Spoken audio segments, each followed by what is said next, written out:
Bienvenidos a una nueva edición de I por P Magazine. El día de hoy nos acompaña el licenciado Felipe Argote y nuestros compañeros de siempre, el doctor Dagoberto Gutiérrez, el licenciado David Olmedo y la licenciada Linda Luz, y mi persona es Giovanni Miranda para abordar un tema que nosotros consideramos supremamente importante. En algunas semanas se vence la moratoria bancaria en este país y un gran número de panameños van a quedar en el aire con reglas que no han sido del todo definidas y viendo de qué manera van a poder hacerle frente a sus compromisos bancarios. El Estado, el gobierno, mejor dicho, lo que ha propiciado es una comunicación entre los panameños y los bancos para que lleguen a acuerdos sin ningún tipo de regulación, respetando la libre empresa. Sin embargo, ya hemos escuchado de casos de personas que se han visto afectadas por diferentes motivos. Y para esto nosotros traemos entonces a un especialista para que amplíe un poco más nuestro conocimiento y podamos entonces entender mejor lo que viene en los próximos días. Vamos a empezar por esto. El plan económico que nosotros hemos querido ver del gobierno no existe, no ha existido. No hay un plan de reactivación económica como tal. Y el desempleo en Panamá ronda el 15%. El licenciado Argote pues me puede corregir, pero creo que anda por ahí quizás un poquito más. Y eso sin contar pues el empleo informal como tal. Entonces estamos hablando de cientos de miles de panameños que no tienen trabajo o que no tienen un ingreso fijo y que tienen que enfrentar en unos pocos días entonces estos compromisos bancarios. Yo quisiera empezar preguntándole al licenciado Felipe Argote, eh, ese plan económico del gobierno, ¿por qué no ha llegado? ¿Por qué no se ha dado? ¿Qué recomendaciones daría usted para que este plan se pueda diseñar y cómo podemos enfrentar este inicio de, digamos, de retoma de responsabilidades por parte de los panameños hacia los bancos y cómo podemos frenar entonces todos los embates de esta pandemia que aún no se ha ido de este país? Adelante, don Felipe. Sí, gracias, Dagoberto, David, Linda, Giovanni, gracias por la invitación.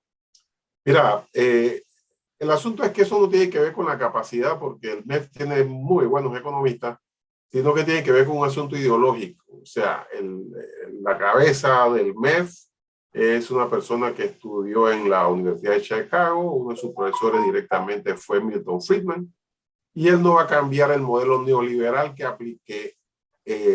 aprendió en la década del 70 y que se aplicó en la década del 80. Entonces este gobierno tiene un modelo neoliberal clásico en los 80 cuando el planeta ya no lo utiliza. ¿Y por qué no lo utiliza? Porque en 2008 hubo una crisis financiera mundial y todos esos neoliberales, empezando por Bush, que era el presidente de Estados Unidos en ese momento, rompieron su propio esquema porque se dieron cuenta que si el Estado no interviene, la economía se le venía abajo por la crisis financiera. Entonces el Estado intervino. ¿Cómo intervino? Salvando a las empresas y los bancos en ese momento. Se dio la gran discusión a nivel mundial si había que salvar los bancos o la gente.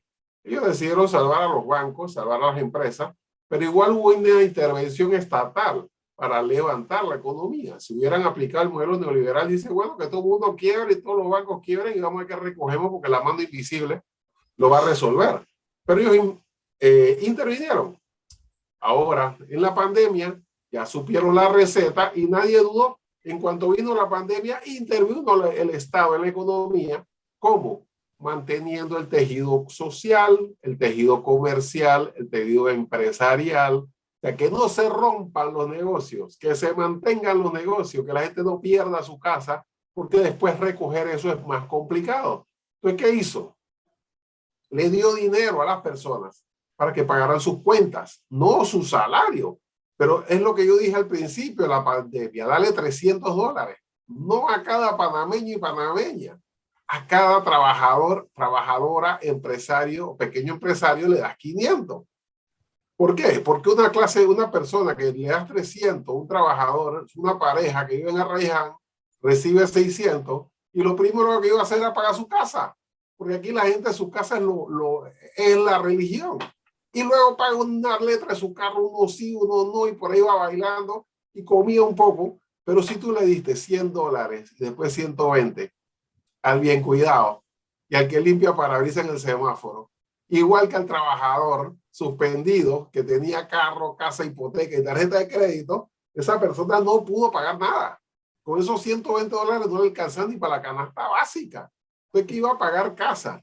Entonces, las personas que tenían negocios, restaurantes, tiendas pequeñas y medianas, después de un año de cerrar, le dices, abre pues, ¿y qué dice el casero, el dueño local? Me dejo un año de alquiler. Tu alquiler era de $3,000. Tú sabes que me debes $36,000. ¿Y dónde voy a sacar $36,000 si ya estaba cerrado? Ah, bueno, eso no es tu problema porque el banco me está cobrando. Entonces todo se vino abajo, se desquebrajó, se resquebrajó todo el sistema. Y ahora, cuando todo regresa al Estado, te dice, negocia con el banco. Pero ¿qué negocio es ese? En donde uno de los dos sectores define el resultado de la negociación. Correcto. Yo te propongo esto, yo te propongo el otro, no me gustó tu propuesta. Es como si yo te digo, negocia con la tienda, y yo soy el dueño de la tienda y te digo, tú me dices, dame un 20%. Yo te digo, no, no te voy a dar ningún descuento, pero tienes que comprarlo, dale mal, dame la plata. O sea, entonces, ¿qué negociación es esa? Entonces, no hay ninguna negociación. Tú vas a rogarle al banco que por favor no te quite la casa. Ahora, va a decir, no, pero es que el negocio del banco no es quitar casa. Dice, mira, el negocio es un negocio, business is business. Nadie te va a recibir y decir, mira, yo sé que tú no me puedes pagar la casa, pero quédate con ella porque te sale más caro arreglarla y limpiarla y mantenerla. Eso no es posible porque el banco tiene una serie de activos, una serie de pasivos en este caso, que si los mantiene ahí, le mantiene una mala imagen a su banco, le da mala calificación, sus inversionistas van a dudar si siguen depositando. O sea, hay una serie de variables. Quieren que le diga qué va a hacer los bancos, porque eso es lo que sigue en este drama, eso está inventado ya. El banco te va a vender la hipoteca a los bufetes de abogados con un 20% de descuento, como si fuera un leasing, perdón, como si fuera un factoring, y te dicen, bueno, te la doy en vez, porque para perder, y así yo arreglo mi libro un poco y no pierdo tanto, o no pierdo porque estoy recuperando el 80%, que es una ganancia razonable pequeña, y tú te lo llevas, y anda a ver cómo haces. ¿Y cómo hace el buceo de abogado? Bueno, ya le llamaste 5 veces, llámale 10. No, ya lo llamé 10 veces. Bueno, ahora contrata a unos tipos, le pone unos lentes oscuros, un carro negro, y se lo pones enfrente del balcón ahí viendo para arriba, con cara de que cuando eran, como dice Rubén Blades, cuando eran niños su papá no los quería, ¿no? Y entonces la gente va a tener miedo y va a ver qué vende y cómo para pagar. O le quitas la casa. Porque hay inversionistas ya a nivel internacional, y a mí me consta, porque conozco y me han llamado a decirme, bueno, ¿y cómo es que las casas no han caído todavía? Porque yo quiero comprar. O sea, son los buitres. O sea, que vienen a ver que se recuperan. Así que no me digas que nadie va a perder su casa, porque eso no es cierto. No todo el mundo. Entonces, ¿pero qué pasa? Mira, es que hay opciones. El problema es que el Estado tiene que tener carácter porque ya está bien, ya yo dije lo triste que es la vida y las cosas mal que hicieron. Pésimo, pésimo, porque ahora dicen, no, que la economía está creciendo, va a crecer según el Fondo Monetario. Oye, ¿tú te acuerdas que en octubre del año pasado el Banco Mundial y el Fondo Monetario dijeron que íbamos a caer 9% y que caímos 20%? Yo sé que se equivocó el Fondo Monetario, yo sé que se equivocó el Banco Mundial. Se equivocaron en pensar que no era posible que un gobierno en el mundo utilizara un modelo neoliberal. Cuando todo el mundo estaba tratando de que las empresas no quebraran y que la gente pagara sus cuentas, aquí ellos estaban dando 120 bolsas de comida, porque su concepto no era mantener la economía viva, sino la paz social. Entonces la paz social era darle a los diputados para que no tengan problema conmigo, mira, a mis colaboradores me decían que a ellos le pagó el bono ese 3 meses después. Sin embargo, los pandilleros en primera quincena ya están cobrando en su barrio. O sea, sí. ¿Por qué? La paz social. Eso no era era un plan económico y no lo es. ¿Qué hacer? Ahora, don Felipe, a ver, como este es un programa de corte docente también, quisiera también que usted haga una breve explicación para todos los que nos ven de lo que es el sistema neoliberal, primero por ese lado, y segundo, el tema de que le hice la pregunta al inicio sobre el plan de reactivación económica de este país. ¿Hacia dónde debe apuntar? ¿Hacia dónde debe mirar el Estado en este momento? Mira, el modelo neoliberal surge en la década del 80 ante el modelo anterior, que era el modelo llamado de sustitución de importaciones, en donde el Estado se metía y hacía empresas, hacía fábrica de cemento, hacía fábrica y cuestiones de caña, estaba metido en cuanto a empresa y todas estaban quebradas. Todas estaban quebradas, porque ahí metían a sus parientes, a su partido y a su gente, y lo quebraron. Entonces surge en el 80 el modelo neoliberal que dice privatiza en todo. El Estado es ineficiente. Hay que cerrar todas esas empresas y dejar que, o sea, regresa el liberalismo, viejo liberalismo, de antes de la década del 30, pero no, con algo novedoso que crea la diferencia. El modelo liberal decía el Estado no interviene. El neoliberal dice el Estado sí interviene, pero como árbitro, solo es árbitro. Entonces surgen instituciones como la CLICAC, que la gente decía clic-clac, porque era más fácil decir clic-clac que clic-cac. Y después que la gente dijo clic-cac, le cambiaron el nombre a Codeco. Sí. Bueno, a Codeco es el árbitro. Tú vas allá y dices, este me engañó. O sea, él tiene que decir, hey, no me diga que la pomada china lo cura a todo, porque eso no es cierto. Tú no puedes decir mentira. O sea, eso es la diferencia del modelo neoliberal. Interviene y además para romper los monopolios. Porque el modelo neoliberal dice que los monopolios hay que romperlos, porque hay que crear competencia. Esas son las dos cosas que hace el modelo, el Estado según ellos. Pero como ya dije, en el 2008 eso se vino abajo. ¿Qué debe hacer el gobierno, el Estado? Primero, olvidarse del modelo neoliberal, hacer un plan y una estrategia como la que está haciendo Estados Unidos, Francia, Inglaterra y todos los países del mundo menos Panamá. Dos, a nivel de los bancos, eso es muy sencillo, mira. El Estado debe comprar las hipotecas en riesgo, pero no a los bancos, a la gente. Tú tienes problema con tu casa, vente acá. ¿Y sabes por qué? Porque la gente no está perdiendo su casa por mala paga. Aquí el 44% de la gente estaba al día. Entonces son gente como tú y como yo que no tiene trabajo y no tiene opciones, no porque no quiere pagar. Esa gente en cuanto recupere su economía te va a pagar la casa. Lo que pasa es que el banco no puede tener ese pasivo mucho tiempo. El Estado sí. Entonces, si el Estado te dice, yo te la compro, pero el banco no me la vas a dar al 100%, porque tú no vas a hacer negocio ahora también. Tú se lo ibas a pagar, se lo ibas a vender a los abogados en 80%. El Estado te lo compra 80%. Yo me corro el riesgo, que no es tanto riesgo, porque yo lo voy a cobrar, porque la gente paga. Y luego, lo único que va a pasar es que yo tengo la capacidad de tener ese pasivo un año o un año y medio o dos, mientras el sujeto... Yo le puedo decir, mira, ¿sabes qué? Me debías tanto, ok, debías 15 años, lo pagas en 20, lo pagas en 23. Eso lo puede hacer el Estado, eso no lo puede hacer el banco porque sus cifras se ven mal. Entonces el Estado compra. Ah, pero si tú no quieres vender al Estado, no se lo vendas, no es obligación. Quédate con el banco y negocia lo que quieras. Pero si tú no ves opciones, tú tienes un machine candado, que es el Estado. Pero el banco te lo tiene que vender al Estado la cuenta con un descuento, porque esa cuenta no la ibas a poder cobrar y se la ibas a dar a un abogado. El Estado te la está dando, te está poniendo la plata a cambio de que me la des con descuento. Entonces, con ese esquema, tú pones a la gente. Lo que pasa es que este modelo trabaja con el modelo actual trabaja con la oferta. Como te das cuenta, todo es por la oferta. ¿Qué está haciendo el gobierno? Acaba de sacar otra ley preferencial dándole 4 puntos porcentuales a los bancos. ¿Para qué? Para que vendan las casas y $10,000 a las promotoras para que no bajen los precios. Como yo he dicho, o sea, si yo tengo mucha mercancía, tengo que bajar los precios. Si se te está dañando el pollo tienes que bajar el precio. Pero si tienes sobreinventario de casas, no bajas los precios. El Estado te subsidia para que tú vendas la casa y puedas construir más porque dice que eso es reactivación económica. No, eso no funciona así. Mira lo que está haciendo Estados Unidos. Si esta gente se lee, ellos le llaman el Back Better Act, Back Better, ¿cómo se llama? Yo lo tengo, es que Back Better Plan o algo así, de Biden, que ya aprobó la Cámara Baja. Ahí no hay subsidio, ahí no hay exoneración, ahí lo que es un plan agresivo de inversión estatal en infraestructura. ¿Por qué, Giovanni? Porque es cierto que si tú haces un puente y eres contador, sí vas a conseguir trabajo. Porque el tipo que le vende materiales al puente va a necesitar empleo y va a tener que llevar las cuentas.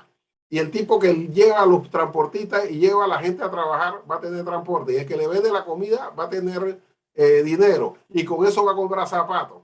Y ese zapato le va a servir al almacén para contratar más gente. Y va a necesitar un contador porque ya no va a poder llevar las cuentas. Entonces, ¿y qué es lo que pasa con la infraestructura? ¿Por qué la infraestructura? Porque es un activo. Pues si tú das subsidios, se consume y se liquidó. Pero si tú haces un puente, pones la plata, la pones ahí, la gente tiene trabajo y al final tienes un puente que vale dinero. O sea, es un activo. Entonces, por eso, si el Estado tuviera la capacidad, el interés de implementar un agresivísimo plan de inversión estatal, con un plan bien claro de reducir los empleados públicos para que se vayan a trabajar la empresa privada, de reducir la planilla estatal, de reducir los gastos del Estado, te garantizo que van a recibir más dinero en impuestos de gente trabajando, que es lo que están haciendo ahora, subsidiando y exonerando. En ese mismo sentido, don Felipe, bueno, yo tenía una pregunta muy enfocada en lo que acaba de decir.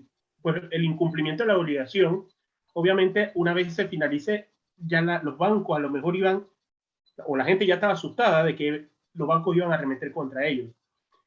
Pero, ¿qué se necesitaría? O sea, para lograr esa propuesta que usted muy bien ha planteado, porque si bien el Estado asume ese riesgo, es más, le estaría quitando ese gasto que tendría que hacer los bancos en contratar un abogado, en pasar todo un proceso ejecutivo que igual alargaría el tiempo y todavía tendría ese pasivo por más tiempo. O sea, ¿cómo lograríamos que un Estado o nuestras autoridades lograran intervenir para esa propuesta? ¿Qué es lo que hace falta? Lo que pasa es que lo que hacen los bancos no es contratar abogados, se lo venden a los bufetes que tienen plata suficiente o a través de inversionistas que representan a los bufetes, que es como un factoring. Te dice cuántas casas tienes ahí, dámelas en tanto, 20% de descuento. Eso es lo que yo me voy a ganar. Y el banco se la va a dar y el abogado o el inversionista representado por el abogado le va a pagar la plata que le debe el tipo. Pero eso como el factory, tú sabes que el factory no te dan malos, no te hacen factory por facturas incobrables o de baja recuperación.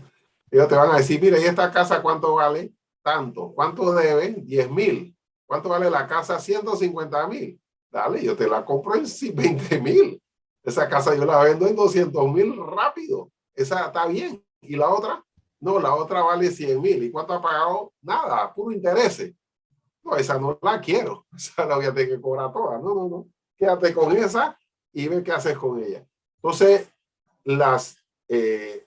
los inversionistas, que pueden ser de afuera, van a poner la plata y te van a quitar la casa. Te lo van a quitar porque aquí nada funciona por solidaridad. Aquí lo que funciona en los negocios es el lucro. Y si el gerente del banco te dice que no le fue bien porque fue muy solidario, al día siguiente está sin trabajo. Y yo lo votaría también, porque su función no es ser solidario, eso se lo hace a la ONG y cosas como eso. Una pregunta. Con relación al tema de las hipotecas, surgen muchas dudas con el tema de interés. ¿Sería rentable que el Estado, junto con la Superintendencia de Banco, realicen alguna política, algún decreto, ley que establezca bajar el interés? Porque lo que uno quiere en sí, lo que tiene hipoteca, es pagar lo más pronto posible y tener su casa, su propia casa. Mi pregunta es, ¿sería rentable bajar los intereses para este propósito? Ok, las decisiones económicas o macroeconómicas tienen que adaptarse al tipo de sociedad que tienes. En este momento, por ejemplo, en Estados Unidos hay regulación en intereses, ¿no? O sea, tú no puedes tener una tasa de interés más del 20%. Aquí las tarjetas de crédito y tarjetas de 30 y pico por ciento. Tienen límites. Además, cuando la Reserva Federal baja la tasa de interés, no te obliga a bajar la tasa de interés, pero te obliga. Y te obliga de una forma muy sencilla. Si tú tienes un banco, cobra 7% y la Reserva Federal quiere que tú cobres 5%, lo que hace que depositan $1.000 millones en tu banco. Y como el negocio del banco no es tener plata, sino prestarla, ¿cómo te vas a deshacer de $1.000 millones si tienes que pagar los intereses? Entonces tienes que bajar la tasa de interés. Entonces te obliga. En cambio aquí no. Pero si tú manipulas la tasa de interés por parte del Estado, bueno, estamos en Panamá. Al final el que va a decidir eso va a ser el diputado a cambio de que hay para mí. Entonces tú no puedes meterte en este momento en una situación como esa, porque lo que vas a crear es una crisis bancaria. El asunto, pero hay fórmulas para bajar la tasa de interés. Lo que está haciendo el Estado para bajar la tasa de interés es pagarla. Te pago 4%. Si en tu casa te cobran 8%, él dice, acaba de sacar la ley que dice el gobierno te va a 4% al banco. Pero si tú vendes tomate y el Estado no te dice qué precio debes vender el tomate, te voy a dar 10 centavos por cada tomate que vendas. Tú dices, ¿y el precio lo pongo yo? Ah, ok, yo vendía el tomate a $1. Yo no lo voy a vender a 90 centavos. Yo lo voy a vender a 95. Y te voy a ir con la buena noticia que te bajé el tomate 5%. 5 para ti, 5 para mí. Entonces, ¿qué pasa? Aumentaste de hecho la tasa de interés por estar subsidiando el precio. Y es lógico porque el banco te va a decir, sí, el Estado me va a dar 4%. ¿Cuándo me va a pagar? Y la vez pasada se demoró 3 años. Así que yo me voy a poner arriba el interés porque tengo que cubrir la inflación. Así que por ahí me voy y cuando acuerdas, estás pagando los mismos 8 y el Estado le está pagando 4. Eso es lo que ha hecho que cuando la tasa de interés a nivel internacional, ustedes recuerdan que subió, mucha gente recibió una carta del banco diciendo que tenía que subir el alquiler, digamos, la mensualidad de la casa, porque la tasa internacional ha subido. Pero cuando bajó casi a 0, nadie en este país recibió una carta del banco diciendo que le iba a bajar la mensualidad. Correcto. Entonces, eso es lo que está determinado cuando el Estado interviene. Uno piensa que es a favor de uno, pero realmente no es a favor de uno, es un subsidio que ya lo pagaste, que te lo está quitando de tus impuestos y el único que se favorece es el banco y el dueño de la inversión de las casas porque no bajan el precio. Si ellos no pudieran poner las casas hoy en día, como no hay, bajarían los precios de las casas, pero no la bajan porque el Estado le está poniendo la diferencia. Entonces, en este momento yo no recomiendo que el Estado establezca las tasas de interés. Lo que sí siempre he recomendado es que las tasas de interés deben estar amarradas a algo que no dependa del banco, porque no puede ser que uno de los dos agentes económicos decida la variación del precio del producto. O sea, que si yo le vendo a alguien un piano y le digo, hey, lo vas a comprar te lo vas a pagar en 6 meses, yo no puedo levantar ese teléfono a los 3 meses y decir, oye, acuérdate del piano que te vendí $10,000. Acabo de decidir subirlo a 12,000.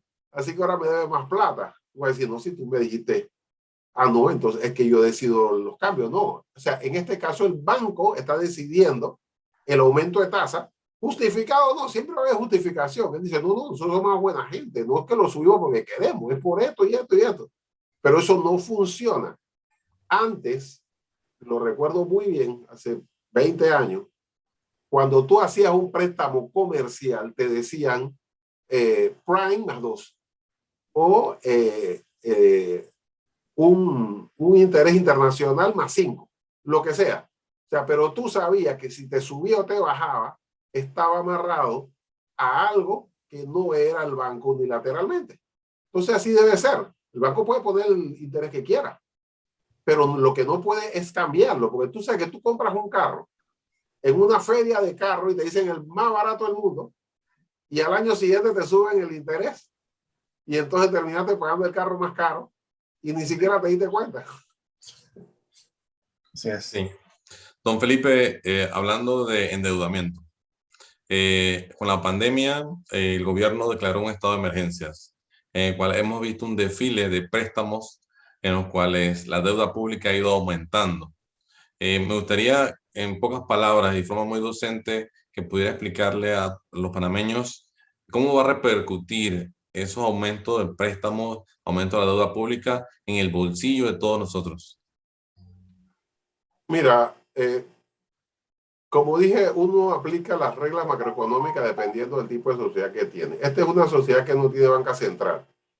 otros países, eso no significa que la emisión monetaria es gratis, como piensan algunos. Ah, no es que ellos imprimen dólares, yo puedo imprimir, eso no es cierto. Si fuera así, Costa Rica imprime colones y Colombia imprime pesos y no tendría los problemas que tienen ahora. No, o sea, eso es como si fuera una deuda, porque al final la colocación de eso es en forma de bonos y una serie de cosas que respaldan la emisión y es una deuda. Nosotros como no tenemos emisión, no vamos directamente a la deuda. Tenemos que endeudarnos. En medio de la pandemia, había que tomar una decisión, que esa decisión fue correcta, lo que se llama descuento hiperbólico en economía. Eso significa, no importa lo que cueste, es mejor tener el dinero, no importa el precio. Y por B Magazine queremos agradecer la ponencia del profesor Felipe Argote, en el cual nos ha dado luz un poquito sobre lo que es la reactivación económica, la deuda pública, un poquito de la banca, la situación que están viviendo múltiples familias panameñas al enfrentar una crisis económica que nos ha dejado la pandemia, en el cual no hay un plan de reactivación económica efectivo, en el cual estamos viendo un aumento de desempleo, un aumento de informalismo, un aumento de la pobreza y que nos preocupa a todos los panameños. Muy agradecidos con la presentación del profesor Felipe Argote. Se despide de ustedes, doctor Dagoberto Gutiérrez. Líndalo. David Olmedo. Y Giovanni Miranda. Hasta la próxima.